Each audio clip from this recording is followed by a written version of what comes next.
Should we begin? Is there anyone else who's in the building? We should wait for This is not as exciting a topic as cheese, apparently. Everyone wants to know if they can tell it good. Yeah. Yes, they do. I want to know if I can be a rabbi. Have I heard this one before?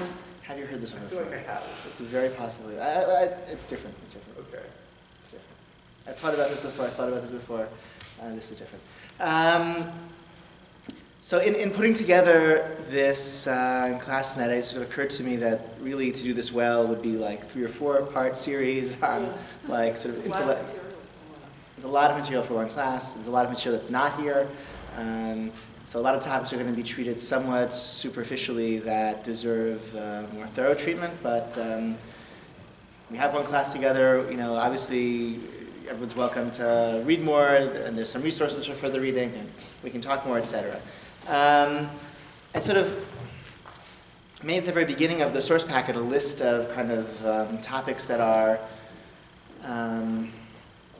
sort of relevant to be, for this discussion, things that we have to kind of work our way through when thinking about female rabbis. 1, women and the mitzvah Talmud Torah, women and Torah study. 2, women and positions of authority, which is an issue called srara in Jewish tradition. 3, the nature of rabbinic ordination. What is rabbinic ordination? What can a rabbi do that a non-rabbi cannot do? It's unclear. It's not such a simple question. Unlike other religions where clergy have certain powers that are more obvious. 4, women and halachic guidance. 5, modesty and maintaining tradition. And 6, professional opportunities and communal service. Sort of what sort of avenues to professional growth and serving one's community. And I guess making sure that our community has the communal servants that it needs and deserves. And so these are like the topics that I'm going to touch upon.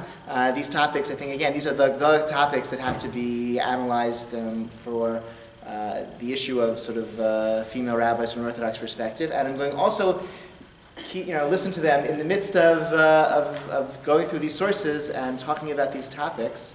I have 4 stories to tell. These are 4 moments of feminist consciousness raising that I experienced in my life. 2 of them are kind of negative experiences that kind of opened my eyes to a situation, and 2 of them were positive experiences that I have. So I'll sort of share in the midst of all this. Pay attention. If you don't get 4 stories at the end of the evening, you've been robbed, okay? I also made a little timeline and little metric table here. This is mostly for fun. It was one way to kind of tell the story. I suppose that, if instead of looking at primary sources and analyzing texts and statements, we could have gone through this timeline and talked about the significance of these various items on the timeline and the items that are not on this timeline but could be or should be. And there was a debate of some academics on my Facebook page earlier surrounding this timeline. And I make no claims about the accuracy either of the numbers. To the best of my knowledge, these numbers are accurate, but they could be wrong. So that's there. I'm not going to talk about it, I don't think, but there it is to kind of ponder as well. Okay. First topic, women and the mitzvah of Torah study. So I have 3 passages in Rambam with which to look at the angle from which to explore this question. Rambam writes in the very beginning of his laws of Torah study, Mishnah Torah, source 1, Nashim v'avadim k'tanim p'turim mitalmud Torah. Women, slaves, and minors are exempt from the obligation to study Torah. Aval katan aviv chayav l'lamdo Torah shneimar v'lemadatem otam et b'nechem l'daber bam. Sorry, the footnotes are still here. I had some printing issues. However, a child is exempt from the mitzvah to study Torah. A child is exempt from all mitzvot. Children can't do mitzvot. They don't have to do mitzvot. But a father has an obligation to teach Torah to his son. As it says, and you shall teach them to your children.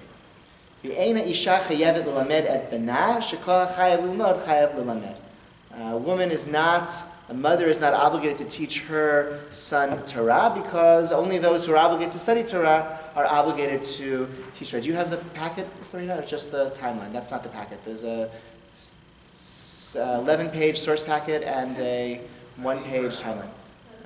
It's out. Wow. Okay. Maybe two people sitting next to each other could share, and they can print more later. Okay. Thank you. Okay, so that's Rambam that's based on the Gemara and Sota, and so the mitzvah and Kedushin, the mitzvah of Talmud Torah, the mitzvah of Torah study is a mitzvah that's incumbent upon men and not women. Source 2, and I just other thing I'll say in the Gemara, there is a dissenting opinion. Ben Azai says a father is obligated to teach his daughter Torah. Rambam, and it seems, I would say, that majority position in the Talmud seems to be that there is no obligation to teach Torah to one's daughter. 2.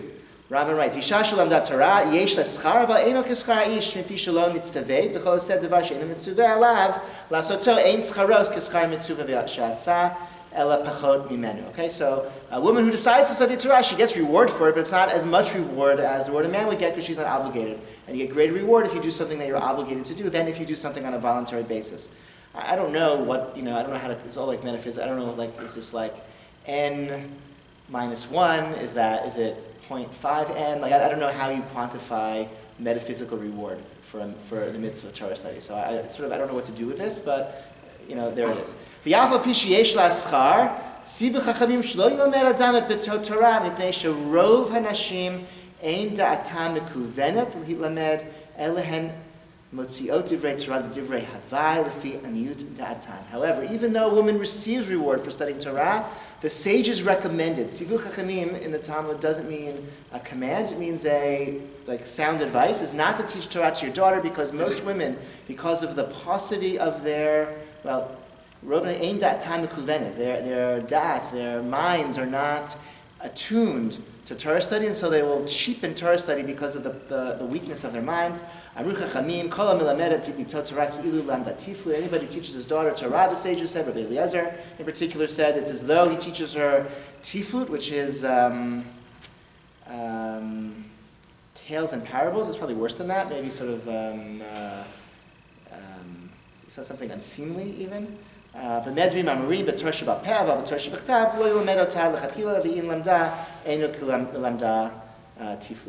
only for the oral Torah, but the written Torah you can teach your daughter, and that's fine. You shouldn't really do it, but if you do, there's nothing wrong with it. Because you can, the written Torah is so simple that you can't really corrupt it if your mind isn't attuned to that type of study. Source 3. This is Rambam. This is in Hilchot Yesodei Torah. The matters that were discussed in these 4 chapters of Hilchot Yesodei Torah, these 5 mitzvot about loving God and knowing God and understanding God. This is what the earlier sages called Pardes. As it says, 4 entered the Pardes. And even though they were great men of Israel and great sages, not all of them had the potential to know and comprehend all these matters in their totality. Meaning there's a realm of secret knowledge that Rambam here in source 3, he's sort of summarizing. I've just described it to you, this metaphysical knowledge. The sage in the Talmud referred to it as pardes. It's dangerous knowledge if you're not prepared. And I maintain, Rambam says, even after he just told us what this metaphysics is, or physics actually, and I maintain that it is not proper for a person to stroll in the pardes until he has filled his belly with bread and meat. Like before you study these like secrets of the Torah, this metaphysical wisdom, first fill your belly with meat and bread. And what is that? That's the knowledge of what is permitted and what is forbidden, and similar matters concerning other mitzvot. Okay, you got to learn your basic Torah before you study the esoteric, advanced material. And even though our sages refer to these as a small matter, for our sages as a great matter, this refers to Masem Merkava, metaphysics. A small matter, this refers to the debates of Abaye and Rava. What are the debates of Abaye and Rava?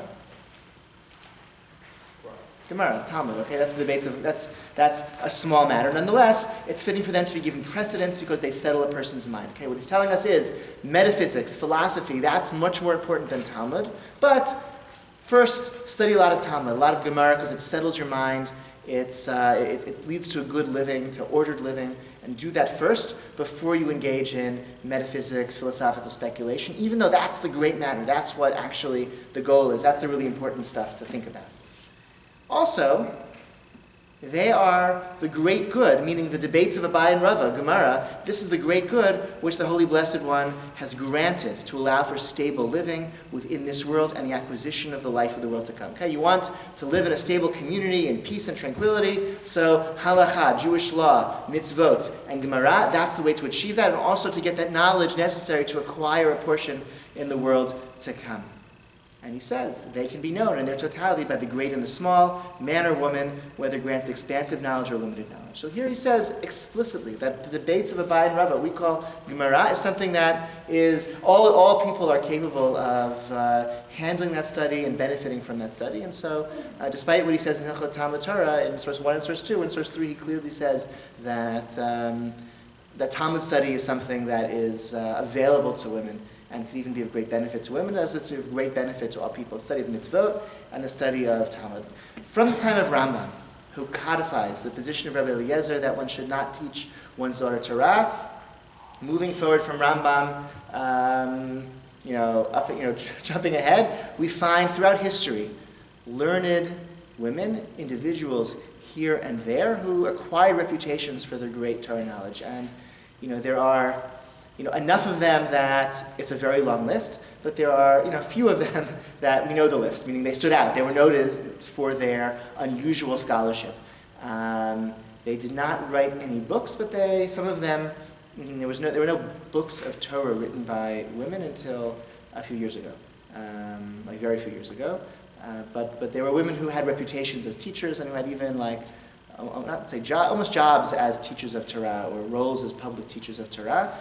Or just reputations within their families, within their communities for their great scholarship. These women tended to be the daughters or the wives of rabbis, of men who were themselves scholars. And this also suggests that there was nothing per se wrong or forbidden about a woman acquiring this type of knowledge and engaging in this type of study. After all, when Maimonides sort of condemns it, it's because most women, their minds are not attuned to that. But an individual who's identified as having a mind that's attuned for this type of study, that was afforded to her. And there are, again, numerous examples, although not, I don't know if it's numerous or not, dozens of examples that we know about through history of women who acquired reputations as being for their Torah scholarship. In the 19th century, there was the first schools where women received formal Jewish education.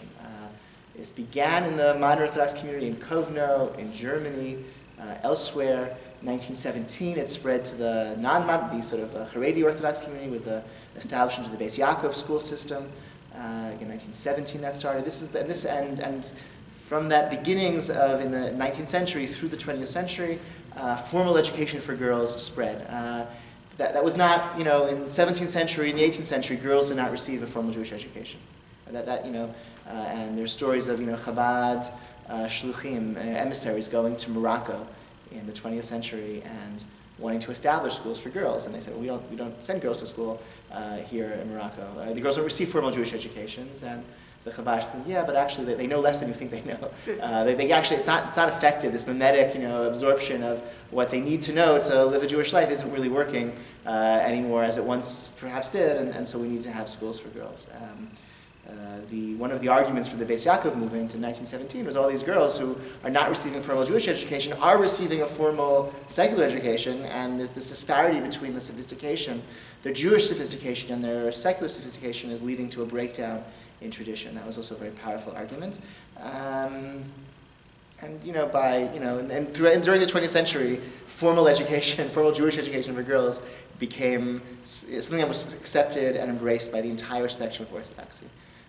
Starting in the 70s, there was the beginning of advanced Torah education for women, and that was articulated sort of how do we, fundamentally, if the Rambam says women are exempt from the mitzvah Talmud Torah, what is the point of a woman spending years, in advanced Torah scholarship? What is she doing? How does she conceive of that? Or how do we as a community conceive of investing in that type of education? So Rav Soloveitchik, when he founded the Maimonides School in Boston, one of the first co-ed Orthodox high schools where women studied, still to this day study Talmud in a serious way, and in co-ed classes with boys. And he said, the perpetuation of Judaism requires girls as well as boys who love the Torah and love tradition and connect to tradition. And if their Jewish education is not sophisticated, if they realize there's information that's being withheld from them, and sort of an area of they're not going to be invested in tradition. And so it's just an absolute requirement for preserving tradition to sort of open the doors of the Beit Midrash to women as students. Then 1972, the Maimonides School was founded in the 40s, I believe. In 1972, he taught the first Talmud Shiur, the first Talmud lecture at Stern College for Women, which is the women's undergraduate school of Yeshiva University, and the first parak of Psachim. And I suspect it was the same sort of feeling that in order for women to embrace mitzvot, to embrace Judaism, they need to have access to like these core texts of Judaism. And so even if the mitzvah Talmud Torah per se, this obligation to engage in this activity, once in the morning, once in the evening, some amount of text study to fulfill your mitzvah Talmud Torah, if women are exempt from that perhaps, even it's still necessary for them to receive an advanced Talmudic education in order for them to be invested enough in Judaism to do all the mitzvot that they are obviously obligated to do. Rabbi Lichtenstein has formulated this within the framework of the mitzvah to love God, which is a mitzvah that all Jews are obligated to cultivate a love for God. And the way we love God, we cultivate that love for God is through Torah study. And so this serious, advanced, rigorous, intimate connection to Torah study is a way that men and women can cultivate this love for God, and that provides a sort of theoretical framework for sort of equal education. So I'd say where things sort of develop from there is over the years, additional institutions were created, formal institutions where women could receive advanced Torah educations, and more schools followed the model of Maimonides and provided, sort of equal Talmudic educations to girls as to boys. The movement has come a long way since 1972, since the 40s, but it has not closed the, I don't know what you call it, like the achievement gap, but the opportunity gap in learning opportunities. And this is sort of my first story when the year after Sarah and I were married, we went to Israel and we each studied. I was at Yeshivat HaMivtar. Sarah was in the Kollel, the advanced, program at Pardes. It was the first year there that they had a Kollel. It was a very high-level program that year, very rigorous. And I think we felt that we were both like kind of, we each go off in the morning to our Beit Midrash. We each spend a full day there. We each come home at night, and we felt we were doing the same thing. We were each really like growing in our Torah study, in our knowledge. A very fruitful year for both of us. We were each like pushed by our programs, by our teachers, by chavrutot, by our study partners. And then after that year, we came back to America, and I was a first-year student at Chovevei Torah. And Sarah returned to Jerisha, where she had had a very fruitful year prior to when we got married. And for a whole host of reasons, the program that year was like not really a suitable program for her. I think she'd been pushed really, really hard in Israel, and the sort of the level of the students she was with, and the level of instruction at Jerisha that year was not what she had been expecting, was not really so like appropriate for her, and she had like no place to go. There was no like higher level class she could switch into. There was no like obvious alternative program she could go where she would find like an appropriate venue to continue like a shiur and a framework to continue growing as a Torah student. I was a first-year student that, and had, 4 more years, of like, sort of steady advancement in Torah study. And if I wanted to continue after that, I would have many, many more years where I could find Beit Midrash, where there would be classes that would be geared to my ever-increasing knowledge. My last year in yeshiva, I was back in Israel.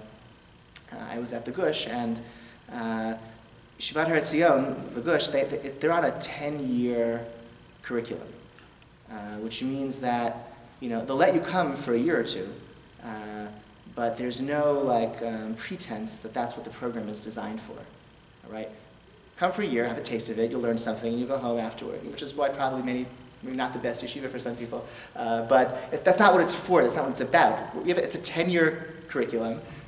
Because the institution is about training high-level Torah scholars, and 10 years is like that's like the beginning of becoming a high-level Torah scholar. So it's a 10-year cycle that they go through. It's a 10-year curriculum. You go there, you stay for 10 years, you'll go through, all of the Masechtot on that rotation will have been gone through. All the tractates will have been studied in that rotation.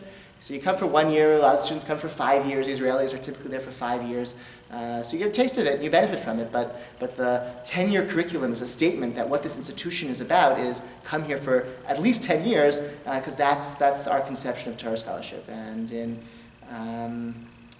that doesn't exist really, or certainly didn't exist. This was 2004. Certainly didn't exist in 2004 in women's Torah education. There were programs for 1, 2, 3 years that were not, some of them were on a higher level, some of them were on a lower level, but there was none of that rigor, or that depth, or that breadth of learning. That horizon just did not exist. So that was like my first sort of feminist, awakening in this story. That there's a real this sort of equality of education through high school, and there are great women's programs for after high school, and there are programs where women can continue even after that for a year or 2 or 3. But those programs weren't quite as rigorous, or at least that year they weren't quite as rigorous, and there was nothing beyond that. And so I think even this sort of movement, at least at that point, had sort of stalled. Since then, since 2004, new institutions have opened, and existing institutions have expanded what they offer. I think the situation is somewhat better, or even significantly better than it was in 2004. But I still don't think that achievement gap has not been met. Questions, comments so far? David? Yeah. Are there any 10-year programs for women? No. There are, although at Beit has a women's Beit Midrash, where I think there are some women who are kind of retired or semi-retired, and they go there for 3 or 4 days a week, and they've been doing it for many, many years. So there's some women there with some who've some serious time spent in the Beit Midrash. And Migdal Oz has recently expanded their, they have a Machon Gavoa, what I think they call it, which I think is trying to kind of build towards that. But it's sort of a chicken-egg kind of problem, because it's very hard to, as a student, to invest that kind of time in studying without a clear set, a career goal that you can then use that for, and without the communal validation that you get, that men receive from the learning. It's very hard to sort of justify to yourself, that kind of time. Whereas a man who spends 10 years in yeshiva, he'll get a yeshiva job teaching yeshiva, or he'll be a congregational rabbi, or he'll write a sefer that people would, write articles that people will publish. And so that's a way to kind of, and the honor and the support from the community, all those things can help make that possible for men. So it's, yeah. I'm a little bit confused about the logic of the Rabbi. From a halachic perspective, how can you say that, women won't understand studying Torah, so therefore they don't have to? I mean, it's still a mitzvah to say, it's not time bound. It's a mitzvah to say that they're exempt from, and that he thinks is that's his conclusion from the Talmud. So women are exempt from this mitzvah, but women are exempt from many mitzvot, and they are capable of doing them, performing them. The reason why they shouldn't do this mitzvah that they're exempt from is because women are exempt from the mitzvah of sukkah, but there's nothing wrong with a woman observing that, fulfilling that mitzvah by having a meal in a sukkah. But I guess at least every instance that I can think of that a woman is exempt, it's because it's time bound. No. That's not true. The principle that women are exempt from time bound positive mitzvot is a principle that has more exceptions than cases that fit that rule. If you take all the exceptions in both directions, there are time bound mitzvot that women are obligated in, and there are mitzvot that women are exempt from that are not time-bound positive mitzvot, and you take those two exceptions, more cases than the actual handful of cases that fit that rule. It's not a very good predictive tool, so I don't think it's always so good to build grand theories based on it, because it's just not all that helpful. Yes? When Rabbi Soloveitchik established Maimonides, did the girls and the boys study in different classes or together?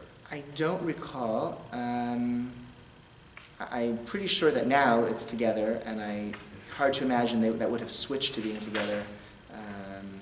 So I suspect it was together from the beginning.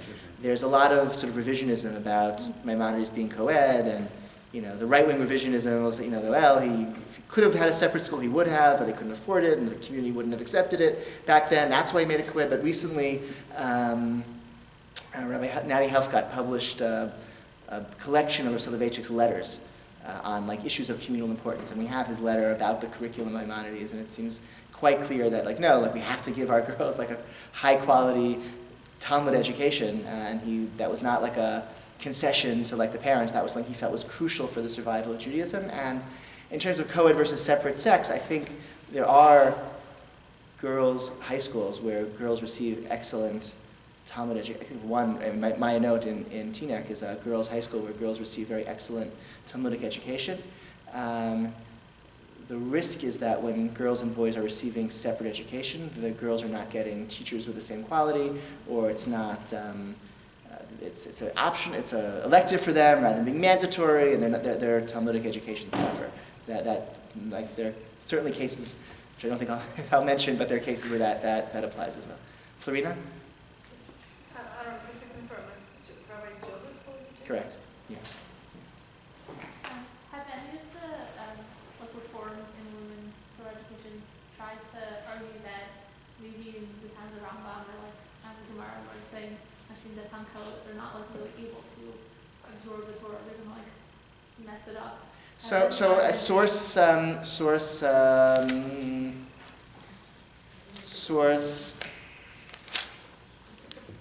20 is Rabbi Lamb, basically, I think saying, like, what Rambam says about women's mental capacities is no longer true, or was never true, or isn't true now, and with proper education, and in, like, our context, it's just not true. And women won't, like, corrupt, Torah. I mean, that certainly is true, right? Women don't corrupt Torah when they learn. They're capable quite well of learning Torah and appreciating it and creating, sort of contributions to Torah scholarship. And again, those individual women through the ages who did that without controversy, or without much controversy, testified to that. And just now, I think we just say, like, all of our women sort of are, all women in contemporary times who receive a proper education and the proper communal support have the capacity, just like men, to study Torah and make it meaningful. I think, more radical argument would be to say, like, no, the halacha is now in accordance with Ben Azai, and you're obligated to teach your daughter Torah, which would be really interesting, and that would have all sorts of interesting ramifications for other mitzvot that the Gemara connects to Talmud Torah, like tefillin, and that, et cetera, but that we haven't gone there. I haven't read anyone who's gotten there.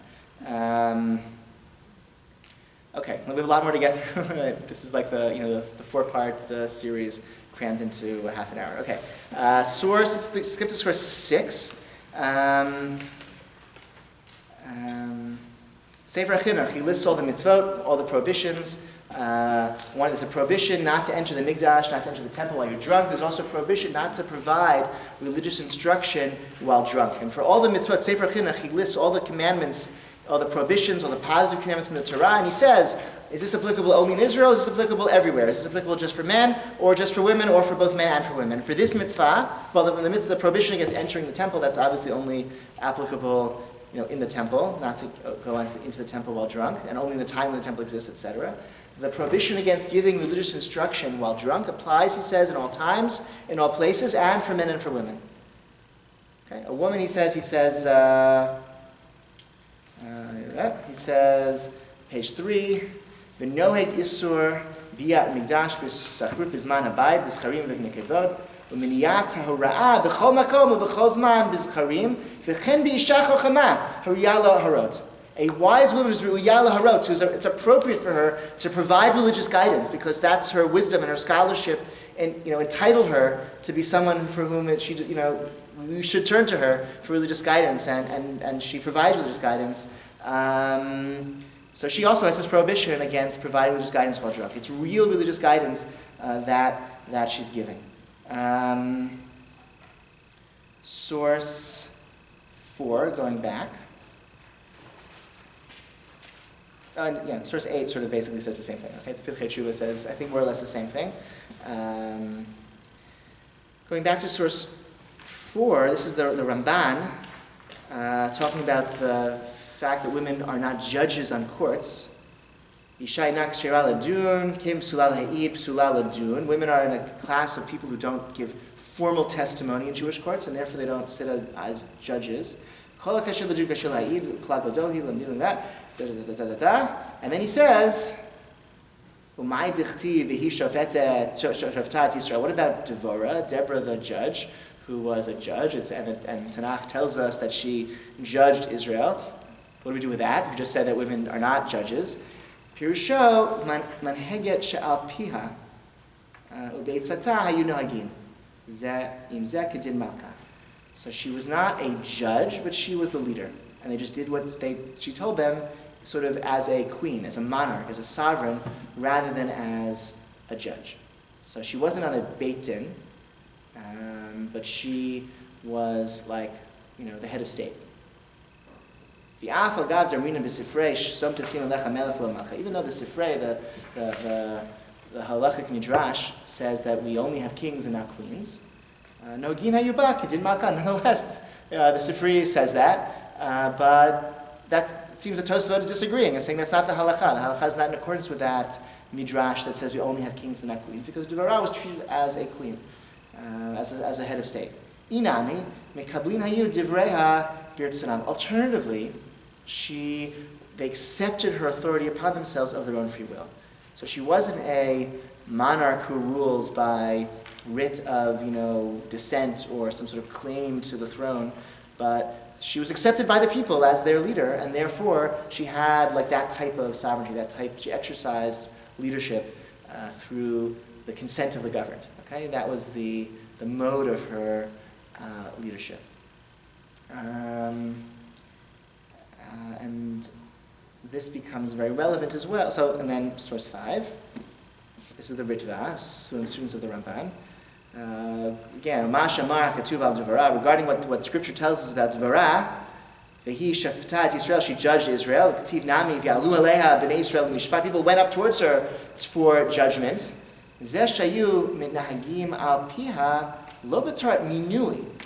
Tarim Sifri Shom Tasim Alecha Melech V'Lo Malka V'Uhadin L'Shar Misimot El Shemitnahagim Al Pi Eitzata. This is even more significant than the Ramban, because here it's clear that the Ritva agrees with the Sifri, with this Midrash that we only have kings but not queens. And he says it's not just kings and queens, it's also any position of authority should be only held by men. But Devorah was different because it wasn't like she ruled by some sort of heteronymous autonomy. It was that they just decided to, she gave advice that was very good and they followed it. And that's different. Okay, there's advice versus some sort of arbitrary position of authority. So the Ritva is saying the Sifri has to be taken seriously when it says we have kings and not queens. But Devorah's sort of leadership didn't violate that because she was giving really good advice and they followed her advice. Oh, shekablu aleiham ledin, shemakbil alav ledin uleedut karova pasul the dayan. Karova pasul, dino din ve'edut ha'edut.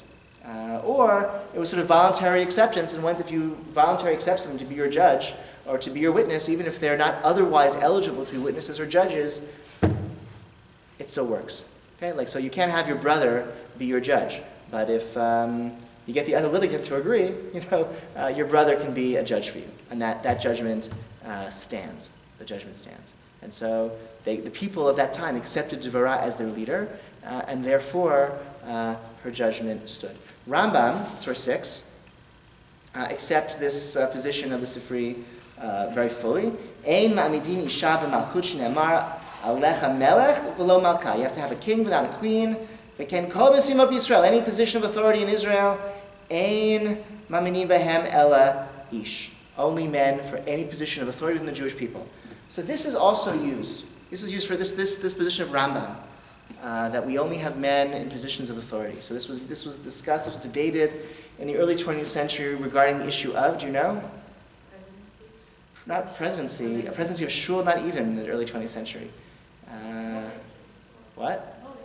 Voting, yeah, voting. Yeah. In the 1920s, I guess after the British came to Eretz Yisrael, they convened an election. I guess it was going to be for, the Jewish agent, the Jewish agency, whoever was sort of the Zionist proto-government that was existing under the British mandate, convened an election. And the question was asked, can women stand for positions in a list election? Can they be candidates, and can they vote? And Rav Kook said that women should not vote in these elections.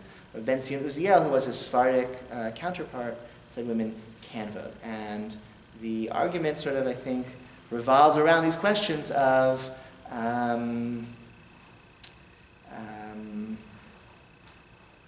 srara, authority, this when the Ramban and the Ritva describe voluntary acceptance, that sounds something akin to like democratic, government. So maybe a democratically elected political leader wouldn't be a violation of this authoritative position that Rambam thinks should only be held by men. It's worth mentioning, Rambam codifies it, the Shulchan Aruch does not codify this rule, and the Talmud does not mention this rule as well. So it's there in Rambam.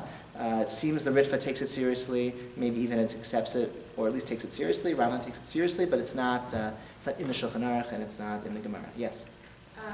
It seems like by the logic of the Ramban and the Ritva, that if people voluntarily accept a woman as a judge or a leader or someone who gives advice or whatever, or for a dude, then it seems like you can make the argument that women can be a dote today. Yes. I mean, I think edut though is really almost never employed today. It's the only edut that we really have is like symbolic edut for like a wedding, as opposed to like who stole the cookie from the cookie jar, where in that type of situation, women's testimony has always been accepted, not as like formal edut, but as ne'emanut. Like a woman has ne'emanut, has like trustworthiness, like when she says something, she saw something, we take it, the judges, the court takes it seriously, assumes it's true, and makes decisions on that assumption, on that basis of the ne'emanut that the woman has. So there's very little practical difference. Whether you say, the litigants accept her as a witness versus the court grants that she has ne'emanut. So I don't know that that's necessarily the big, so what I'm thinking of is, signing a tuba. How come it's always... Yeah, so it's right. So that's maybe more of a symbolic, you're right. If both parties agree and accept her, then maybe that would be an argument to make, at least according to this position that we saw. That's a fair point. Yes? This has come up recently, in a sexual harassment case where, I don't know if it was September or who's saying that women could not be, the testimony could be admitted because they're women. I'm not aware. I mean, In New York, I'm not aware. I mean, again, formal testimony, it's almost never, the rules are very strict and very specific. We don't really, courts operate... the Beit accepts women's... Yes, as ne'emanut, yes, absolutely, yes. And there's a scholar, we may bring a scholar resident. In September, we may bring somebody to speak about this who's an expert in this area of Jewish law, and he may bring him here to speak about that in September. So stay tuned about that. Women in Batei Din. This issue, again, about authority, it comes up. Rav Moshe finds the famous tshuva about a woman kashrut inspector, and he says, yes, she could be a kashrut inspector because a kashrut inspector is not like position of authority. He reports to, or she reports to some senior person, and it's a limited authority. I honestly, and shul presidencies also, this is like the issue, can a woman be a shul president? In the Young Israel movement, women cannot be shul presidents, although there was one woman, or two women who were shul presidents in the Young Israel movement with some controversy. Many Orthodox shuls in their bylaws do not allow women to be on boards, do not allow women to be shul presidents, or on boards but not shul presidents. I really never, and this argument is also brought in as a, Herschel Schachter thinks this is also a part of the argument against women as rabbis. I really don't, I don't quite get it, because a congregational rabbi it's a position of, it's a limited authority. Rabbi is hired by a congregation with a contract, works with a board, who's oversight over the rabbi. Shul president is a president for a term, also reports to a board. Can only make limited decisions about hiring and firing, maybe not any decisions about hiring and firing. And one position that in the Jewish world that has clear, authority in terms of paycheck, in terms of decision making, in terms of hiring and firing would be like a school principal, and there are women school principals throughout the Orthodox spectrum. So it's hard for me to see how a congregational rabbi has more authority than a school principal. I don't think that's true. Okay. Would that only be in a women's school No, there are women principals that, no, I mean, first of all, women principals, even in girls' schools, they still have authority over male teachers, and they could fire them, hire them, right? So, right, and there are female principals in co-ed schools also, I believe. Okay. Source 9. This is also brought to discussion. This is the beginning of Yoreh De'ah and Shulchan Aruch. Anybody's allowed to shech, to kill animals for kosher meat. Even women. Women are allowed, Shulchan Aruch says, to shecht animals. And then the Ramah, Moshe Israelis, the Ashkenazi Glash Shulchan Aruch, he adds, Yeshumim she'ein laniach nashim l'shchot.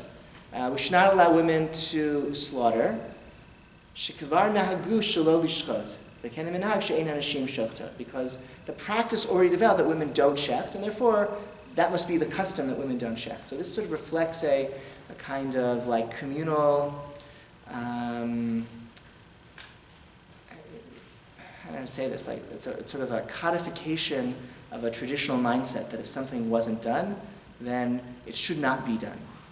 And we see that, and that's the divide. Some of the Achronim say this is the divide between the Shulchan Aruch and the Ramah, whether lo re'inu ra'aya or not, right? Whether the fact we haven't seen something is proof that it shouldn't be, and that's why we don't see it, right? Shulchan Aruch says, okay, we don't see women slaughtering animals, but that doesn't change the fundamental law that they can. Whereas Moshe Israelis, the Ramah, is saying the fact that we don't see or haven't heard of anywhere women slaughtering animals must be proof that women shouldn't do it. You can make a counter-argument and say, well, animal slaughtering is something that always happened in Jewish communities, and so the fact that women didn't slaughter animals is sort of relevant precedence because there were like animals being slaughtered, around women, for women, right, for centuries, right, in every Jewish community from time immemorial. Whereas there have not been sort of women for whom some sort of rabbinic function was appropriate or helpful or useful, or communities seeking that until recently. So I think that's a distinction you can make. Like maybe if the circumstances are significantly different, then precedent is less relevant. Does that make sense? One enthusiastic nod. Yes. I like that, right? That was good. If the circumstances are significantly changed, then precedent is less relevant. So the argument, right, animals were already always being slaughtered, so why weren't women slaughtering animals? Maybe they shouldn't.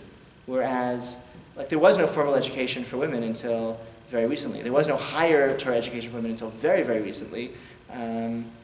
So, there was no interest in female rabbinic positions until very recently. So the precedent that the tradition that we haven't had female spiritual leadership in this public way until now, how useful is that? How controlling is that precedent when, circumstances are different? Unlike the case of meat, where, we always ate meat, so, why weren't women shechting? And, everyone wants to sign a ketubah, nobody wants to shecht chickens, right? It's not a challenge. Maybe they do. And then some do. Sometimes some do. Okay. I'll say a few more things. A few more sources, and then I'll say more. Okay. Source 10. What exactly is smicha, is ordination? This is also important. The story is Rabbi Bar Chana went down to Babylonia from Eretz Yisrael. Amrulei Rabbi Chia, Rabbi Chia said to Rabbi Yehuda Nasi, Ben Achi, the son of my brother, Yored the Babel, is going down to Babylonia. Yoreh, may he issue religious guidance? And he said, Yoreh, yes he may. Yadin, may he sit in judgment on a court? Yadin, yes he can. Yatir becharot, can he permit becharot? Can he say that, this animal, this firstborn animal is sufficiently blemished that doesn't have to be sacred anymore, it can become permissible for anyone? Yatir, yes, he has that third degree of ordination as well. Ki havenachi Rav, but when Rav went to Bavel, he got the Yoreh, he got the permission to render questions of Jewish law and practice, he got the Yad and Yad, and he got the permission to be a judge, but he was not given permission to Yatir Becharot, Yatir to do this. And I think fine. So this is the origin of what we would say called these sort of two levels of smicha, so Yoreh and Yadin. It's from this Gemara. The primary level ordination is, guidance, permission and authority to, answer questions of Jewish law and practice. The secondary level is to be a dayan, to sit in judgment on a court, to sort of deal with those sort of higher level questions. We don't do yet bechorah anymore. There are other yeshivot that even have additional levels. You know, the Israeli rabbinut has several different levels of smicha depending on the job that you would be qualified for. There are some yeshivot, especially in the Haredi world, that give lower level smicha. They call it like wedding invitation smicha, meaning you've sort of sat in yeshiva long enough. Like when you get invited to a wedding, it should say Rabbi, for your name, like that sort of type of smicha.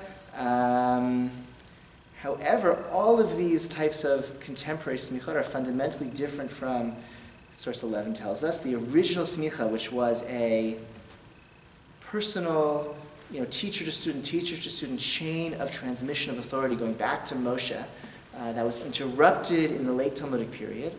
And it says, source 11, I think it's a great story, but we'll not read inside, what this type of ordination granted somebody was the ability to level fines. What's so special about fines? Why is that a higher level authority needed to fine someone?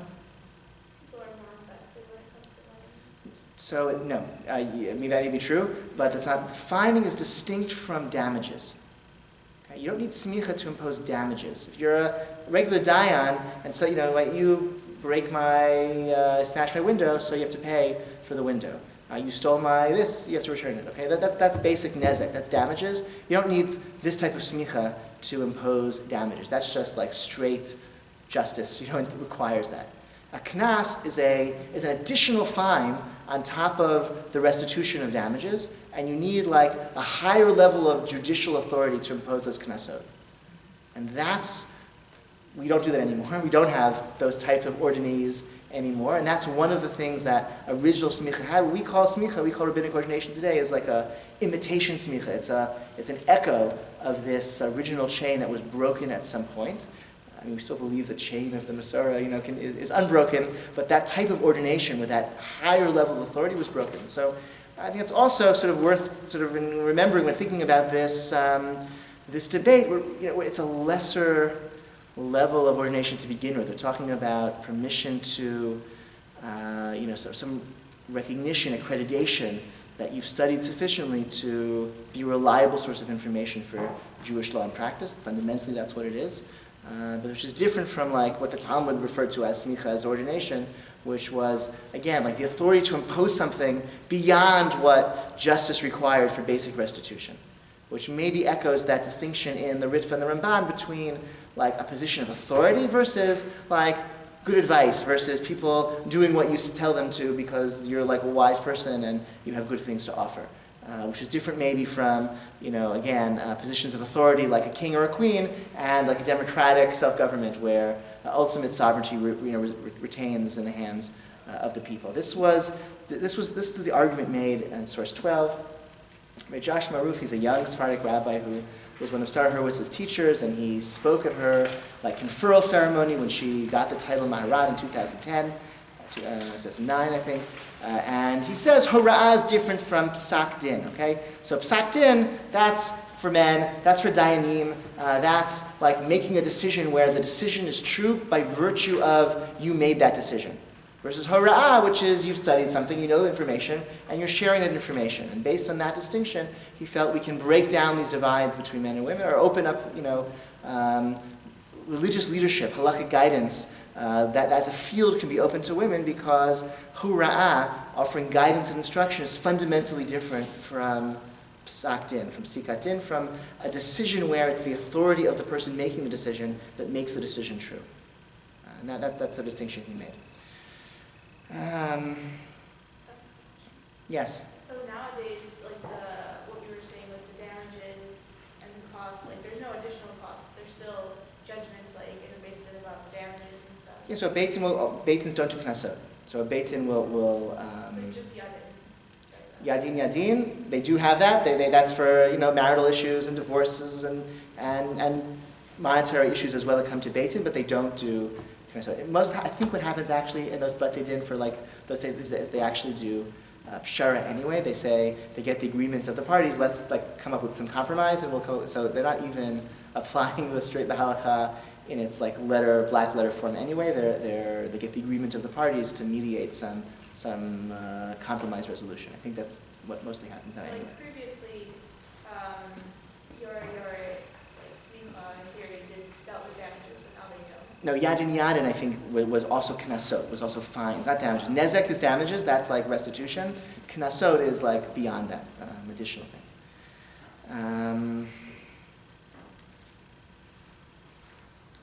Okay.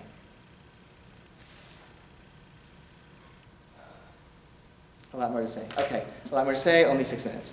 I'll tell you what I have on the sheet. You can read it on your own. I'll tell you, and let's add a few things. Source 13 and source 14 is an argument that is, sort of exchange of letters, reviews, or Aaron Feldman, a sort of Haredi teacher, Rosh Yeshiva, and thinker, wrote a very harsh review of a book called Jewish Legal Writings by Women that came out in the 90s.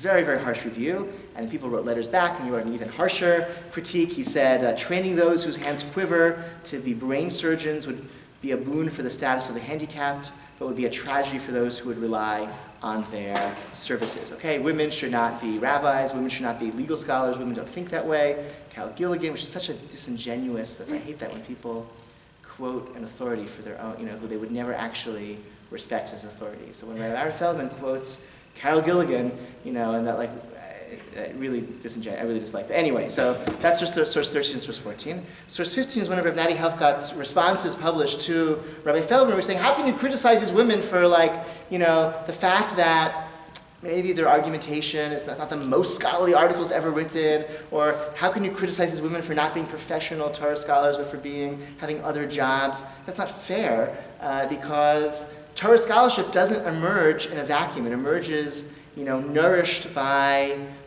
institutions, by chevrashaf, by collegial relationships, and that doesn't exist for women. In the year 2000, it certainly didn't exist for women, right? Decades after Soloveitchik offered that shiur in 1972, as of 2000, there was no post-high school institute for advanced Torah scholarship under Orthodox auspices for women in all of North America. That changed a few years later with the CERN program, but right, so and the journals that don't accept submissions by women necessarily.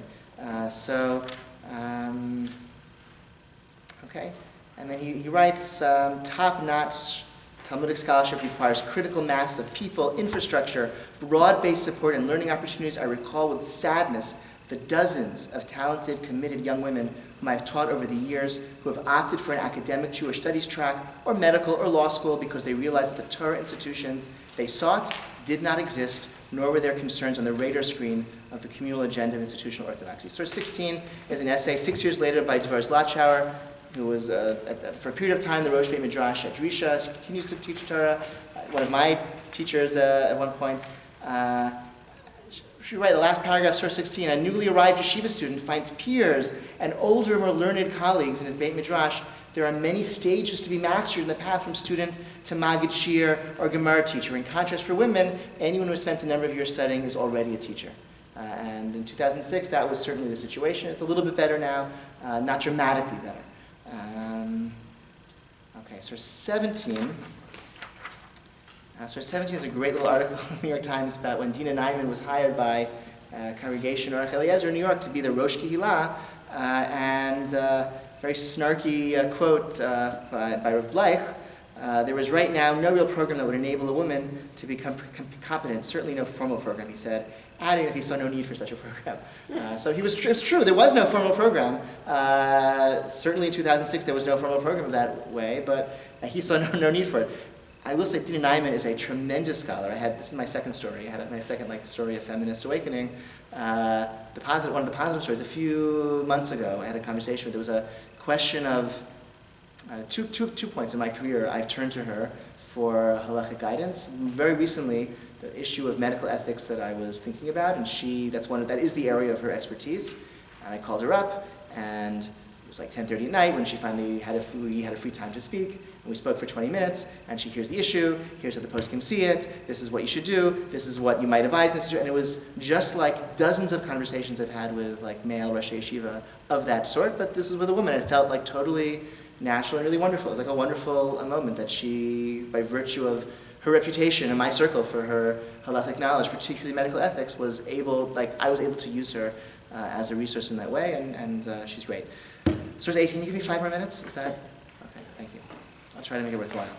And not take more than that. Source 18, this is a wonderful essay, excerpts of an essay Erica Brown wrote. You can find all these things online if I can help you find them if you have trouble. When the movie Yentl came out during my last year of high school, a group of us went to see it. I felt bad that a frustrated Barbara Streisand did not go to my co-ed high school and felt little of her anguish. The film seemed quaint and dated in my first year of yeshiva in Israel. I even wrote a purim spiel called Mental about a boy who wanted to go to a girls' yeshiva. It was funny, or so I thought, and its underlying assumption was that we have come so far as Orthodox women that a reverse scenario seemed almost likely. Boys would want to study in our Beit Midrash. By the time I was a senior in college, however, the movie came out on TV. I sat alone, watching it in our family room and crying. Progress was not an illusion, but nor could we sit back and laugh about it either. And this again, and it's a very poignant essay about she had a woman who had a tremendous love and talent for Torah scholarship and had no career. She went to she had a PhD. She has a PhD. Since then she's been discovered. She's very famous now. She has a wonderful job as a scholar in residence at the DC Federation. She lectures widely. David Brooks writes columns about her. She's like a rock star of Jewish education. But it was many years of she had to invent a profession of scholar in residence at a federation. Never heard of such a thing. She invented her own job because it was, and she spent years in graduate school, which is really not really what she wanted to be doing. She wanted to be a Torah scholar and teach Torah because there wasn't a profession for her. She writes, "To me, a career implies a structured profession with an understandable pay scale and a ladder of promotion that involves a discrete set of skills and training." Okay, and that's what she didn't have. My third feminist awakening story. In 2005, I was a rabbinic intern at the shul that she attends in Silver Spring, and she was part of the rotation of sermon deliverers over Rosh Hashanah and Yom Kippur, and I think on the first day of Rosh Hashanah, the minyan I was attending at that shul, she gave the sermon that day. And it was amazing, and it was the first time I had been in an Orthodox shul where an Orthodox woman got up, in front of the congregation and gave a sermon that was inescapably Orthodox in her speech, in her authority, in her facility with sources and embrace of tradition and mitzvot, and she was obviously a woman, and it was it's a very natural and very positive. So that's I thought she's a very very impressive person. Source 19. Wonderful summary of where things stand by my teacher Rabbi Aryeh Clapper, who says, he has a very good way, I think, defining the situation right now, the status quo. Most segments of Orthodoxy at this point agree that there are no restrictions as to what parts of tradition women may learn, although only open, modern, and centrist Orthodoxy generally encourage women to learn Talmud, commentaries, and codes at a high level. Most segments of Orthodoxy also agree that in theory, women who achieve proficiency in those studies should disseminate their opinions in matters of halakha and should have those opinions treated no differently than those of equally qualified men. I think he's right about that. However, there is much less support in Orthodoxy for women taking on positions in the congregational rabbinate. The irony is that the congregational rabbinate certainly and perhaps primarily involves many roles such as social worker and institutional administrator that women play throughout the Orthodox community. Furthermore, as noted above, there is little disagreement in principle with the ability of women to issue halachic positions, yet somehow the conjunction of the two races hackles.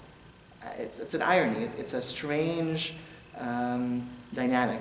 The last paragraph in that source, to sum up, the barriers to women developing the tools necessary to be great rabbis and then to becoming full and active participants in the development of halakha are largely sociological rather than halachic, in the sense that the halachic positions necessary to enable this already exist and enjoy broad acceptance within mainstream Orthodoxy, right? Women vote in mainstream Orthodoxy. Women are principals of day schools in mainstream Orthodoxy. Women, again, the study Torah in a serious way in mainstream Orthodoxy, and there's broad acceptance that a woman should teach what she knows. If she knows something, she should share it.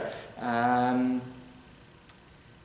yet, somehow, the combining of all of that into a career and a title is seen as being a broach of tradition and sort of affront sort of the way things have been done. And that's sociological rather than halachic, but it exists. Source 20, Rabbi Lamb, an interview where he says, yeah, things have to go slowly, but in theory, who knows, maybe this is fine to have female rabbis. Source 21 and source 22 are sort of dueling statements from the RCA, condemning women's rabbis even as it sort of says nice things about women. And source 22, the IRF sort of adopted a counter resolution that is much more affirming.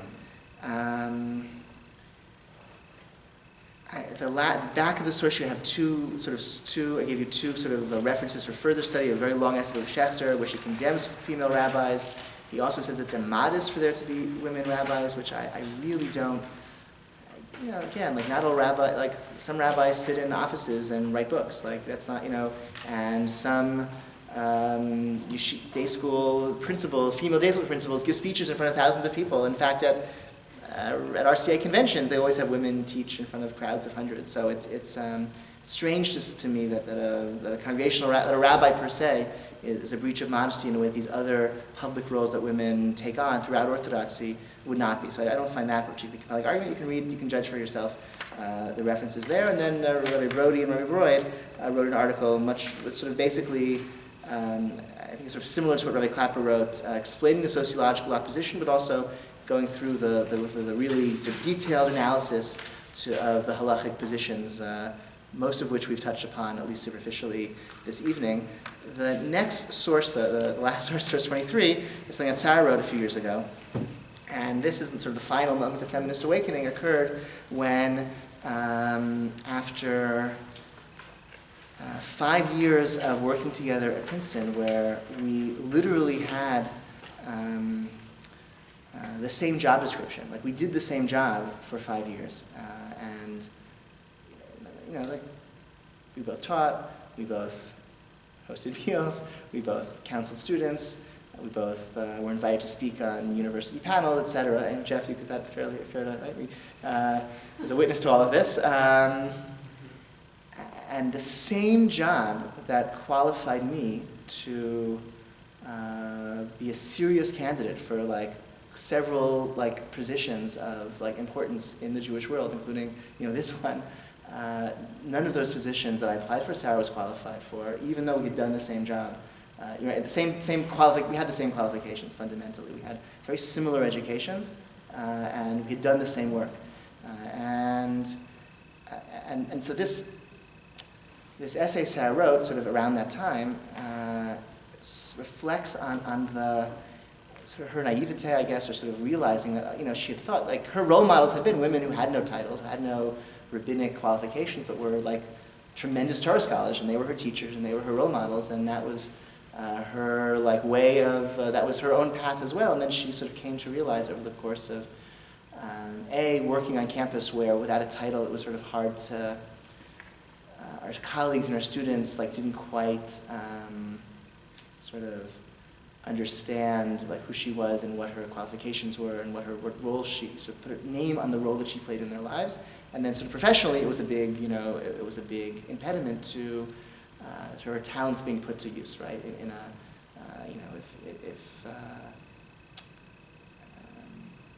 so that's sort of the other sort of moment of feminist awakening, if you would call it the fourth one. Is that I think we have. I'm very sympathetic personally to kind of the sense that ordaining female rabbis is this unprecedented move that hasn't happened, and tradition is important, and change that seems dramatic can undermine other areas of traditional life. I'm very sympathetic to that. I also think it's important for the liberal wing of Orthodoxy, as I've said many times, to remain in dialogue with the broader Orthodox community, not to. If you're 10% ahead, you're a visionary. If you're 20% ahead, you're irrelevant, et cetera, et cetera. I believe in sort of caution and taking a slow pace. I think that there's a lot of work that has to be done to sort of fill in that educational gap, and maybe that should be the priority, to kind of enable women to become first-rate Torah scholars, and more women should be publishing Torah articles, and more women should be publishing books of halakha and Torah, which, again, I think 2 women have published books of halakha in the history of Judaism, as far as I know. Okay, right. Dina Zimmerman wrote a very short book on Hilchot Nida, and Malka Peterkovsky published a book a few months ago. That being said, I think something has to be done, I believe, so that the talent in our community is not wasted, that people who have the skills and have the desire to serve their community have a mechanism to have their commitment validated and their knowledge credentialed,